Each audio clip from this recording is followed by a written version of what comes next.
Hello and welcome to today's Monday midday mindfulness. It's very good that we're able to meet together again on this slightly chilly Monday lunchtime.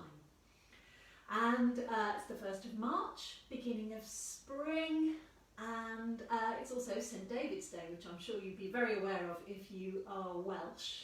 And I read a lovely thing this morning about St David, who, for those of you who don't know, is the patron saint of Wales.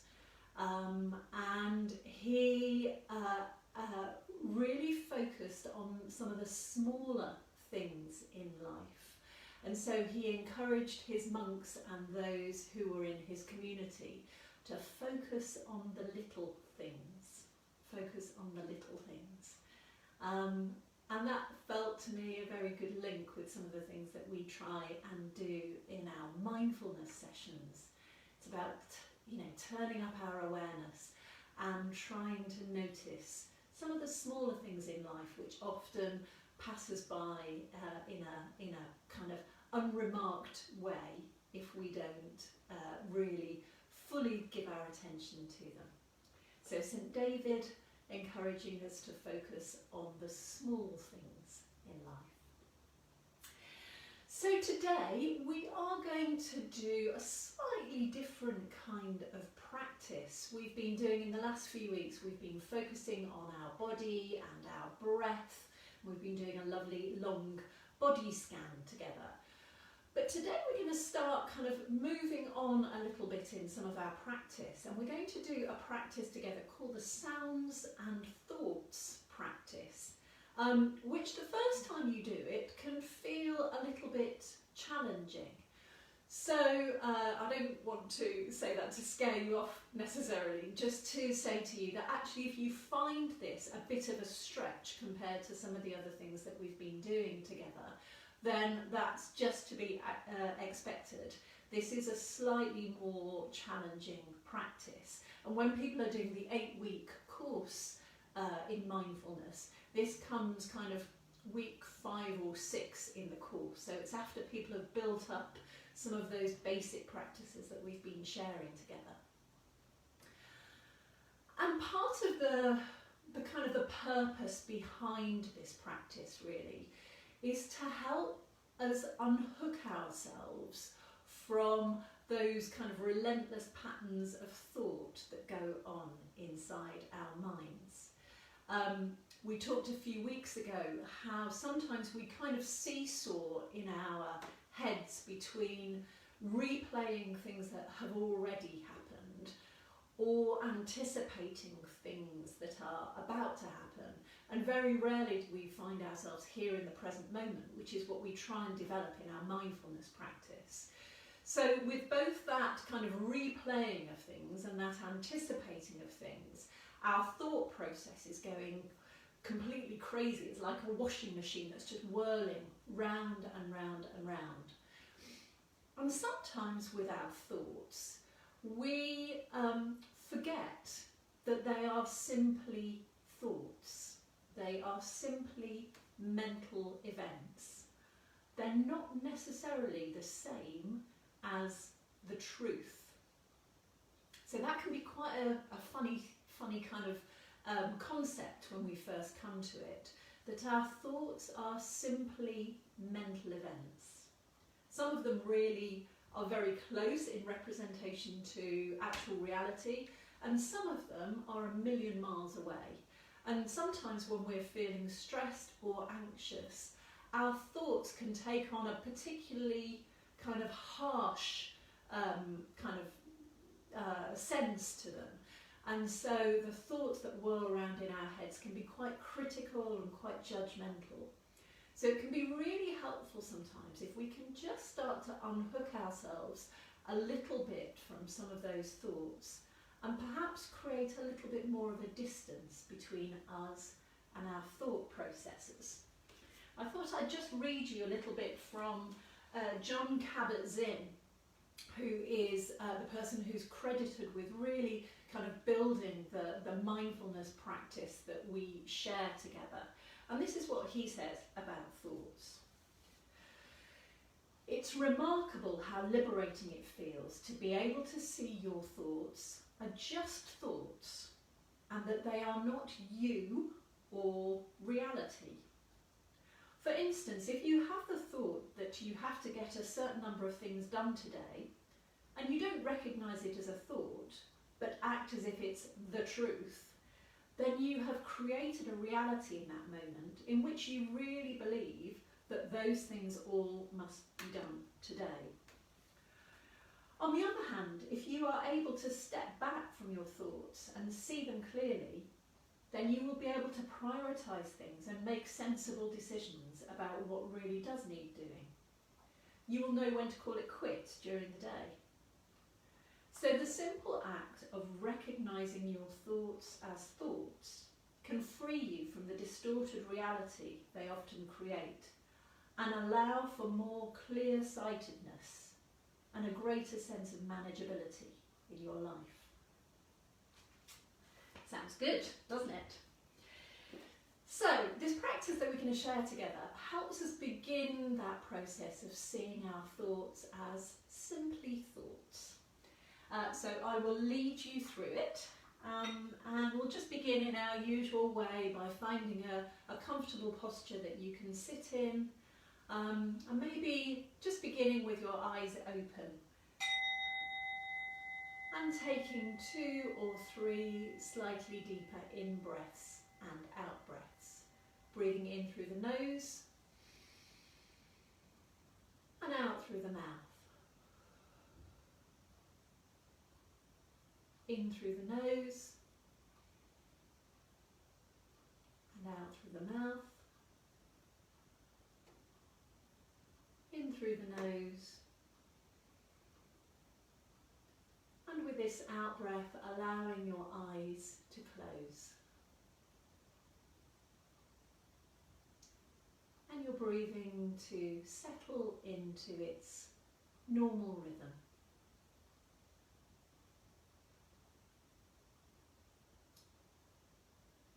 And becoming aware of your body as you sit here.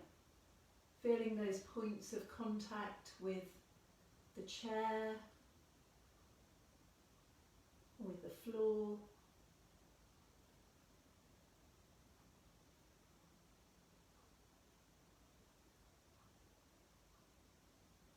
Noticing the sensation of your breath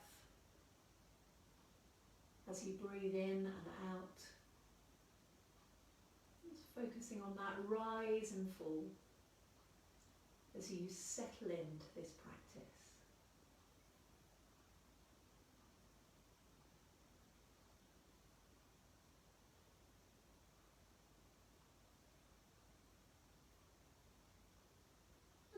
To invite you now to turn your attention to the sounds that you can hear around you.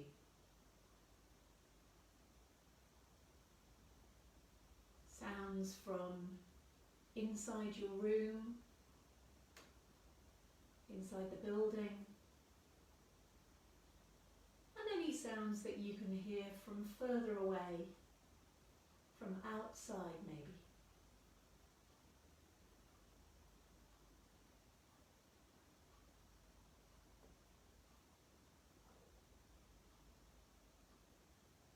As you start to become aware of the sounds around you, you'll notice that your mind wants to rush to label the sounds and to think about the sounds that you're hearing. But as far as possible, just allowing the sounds to reach your ears, almost as if you were hearing them for the first time.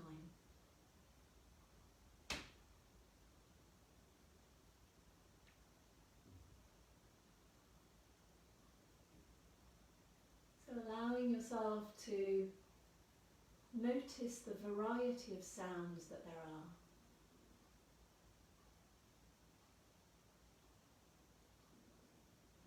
You may notice the direction with which the sound is coming to your ears.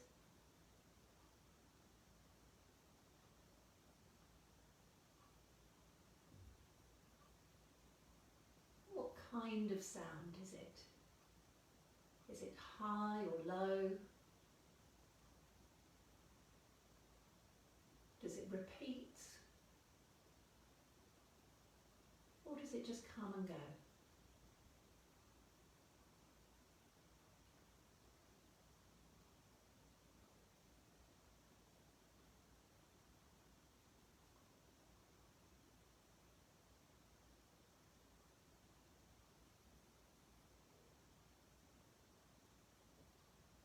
As you listen carefully, you'll notice that actually sounds layer over the top of each other. That some sounds are loud and dominate our attention, and others are quieter, more subtle. We have to listen more carefully for them.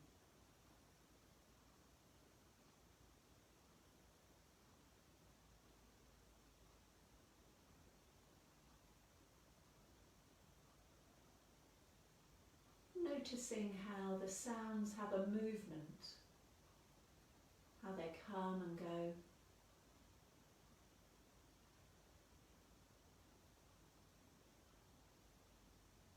And that you can choose to engage with them or not engage with them.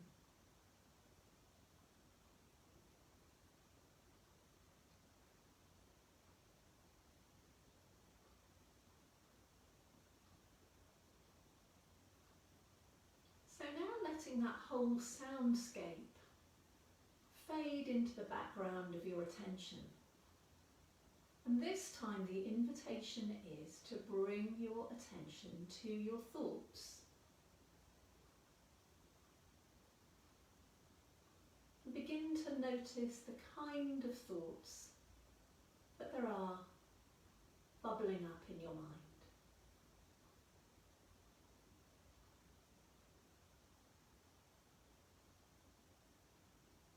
So it could be that now I've invited you to turn your attention to your thoughts. Your mind goes a bit shy and quiet. But if you sit and wait, thoughts will begin to bubble up.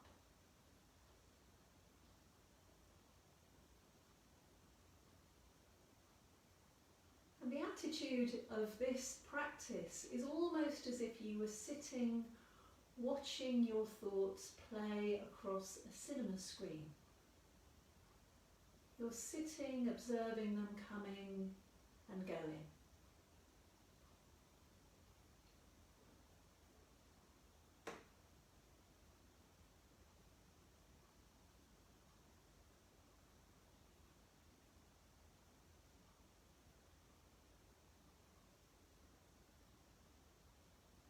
And if it's helpful for you, you may want to notice the kind of thought that bubbles up. Asking yourself, is this a worrying thought? Am I worrying about something? Or is it a planning thought? Or a rehearsing thought? Or a replaying thought? All these different kinds of thoughts that there are in our minds.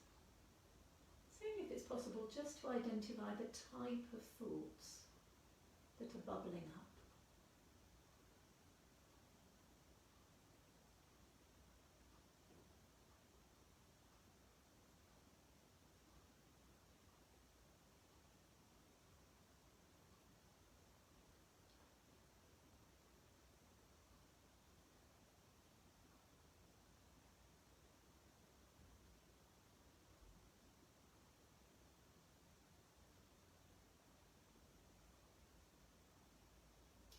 You may notice after a while that you get carried away on a train of thought.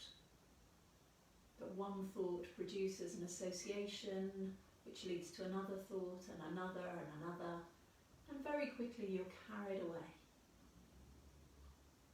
So as soon as you notice that that's happened, just gently disengaging yourself from that train of thought and coming back to this exercise of just simply allowing thoughts to come and go, watching them as they bubble up, but not feeling that you need to necessarily be carried away by them.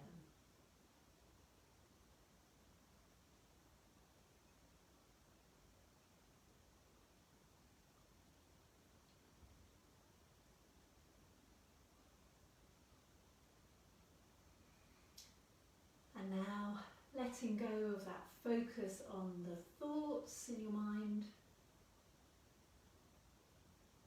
and coming back to your body.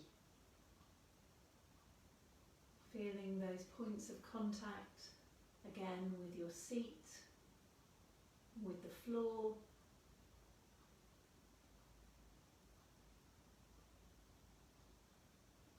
Noticing your breath, wherever it is that you feel it most clearly right now.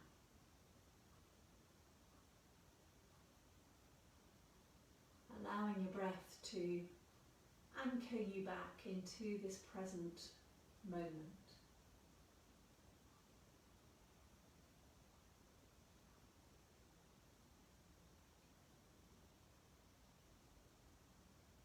And then when you're ready, gently opening your eyes.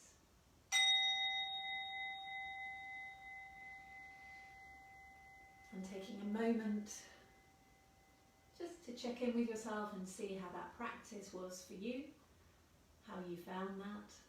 And like I say, if that felt a bit challenging or different to some of the things that we've been doing before, then that's absolutely fine. This is a different kind of practice. And I wonder whether you noticed that your mind got kind of carried away by a train of thought, that idea that one thought leads to another and another and another, and very quickly we find ourselves carried quite a long way off. And again, like all thinking, that's just a very natural process. But all we're trying to do in this particular practice is just create a little bit of space between ourselves as observers and the thoughts as they come and go. And a helpful way that you might want to think about this is just imagine that you're standing at a bus stop and your thoughts are like buses that come and go. And sometimes those buses, they're trying to invite us onto, to climb onto the bus and be carried away somewhere, almost like that train of thought carries us away somewhere. But actually, if we can just stand at the bus stop and let those buses come and go, then that can be a more helpful position for us and just help to begin to create this little bit of space between us and our thought processes. So if you want to carry this on this week in your practice, one of the things that you can do is just to notice the kind of thoughts that bubble up during the day for you. Maybe just seeing what category of thoughts comes up most readily. So like I was saying in the practice, just identifying if it's a planning thought or a replaying thought, a ruminating thought, or if it's a rehearsing thought, if you're anticipating and you're rehearsing something, or I guess if you're studying a kind of an academic thought process, whether you're bringing your critical faculties to a piece of work that you're doing, so that kind of academic thinking, critical thinking, just noticing what's around for you really as a way of beginning to observe this pattern of thoughts that flows around us all the time. That's all you need to do for now. So maybe return to this practice if you'd like to. You can replay this video as many times as you'd like to. And then we'll be doing this again next Monday. Actually, I've just realised I can't make next Monday because I've got a clash. So actually what I might do is I might try and pre-record another session for next Monday, but we'll be using this same practice. And I thought I might close today by just reading a very old poem by someone who lived 700 years ago, a Sufi poet called Rumi. And this is a poem called The Guest House. And he's talking here about just letting things come and go and not necessarily being caught up in them too much. So the guest house. This being human is a guest house. Every morning a new arrival. A joy, a depression, a meanness. Some momentary awareness comes as an unexpected visitor. Welcome and entertain them all, even if they are a crowd of sorrows who violently sweep your house empty of all its furniture. Still, treat each guest honourably. He may be clearing you out for some new delight. The dark thought, the shame, the malice.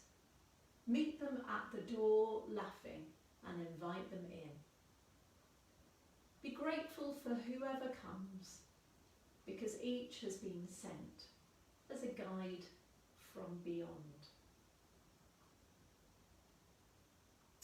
I do love that poem. I'm always amazed when I read it that it was written such a very long time ago, and yet it seems to speak directly into our own experience, like all good poetry, I guess. So thank you very much for joining me today. And just when you remember today, just noticing that movement of thoughts and just noticing the kinds of thoughts that you're having. I wish you a very good day and see you soon.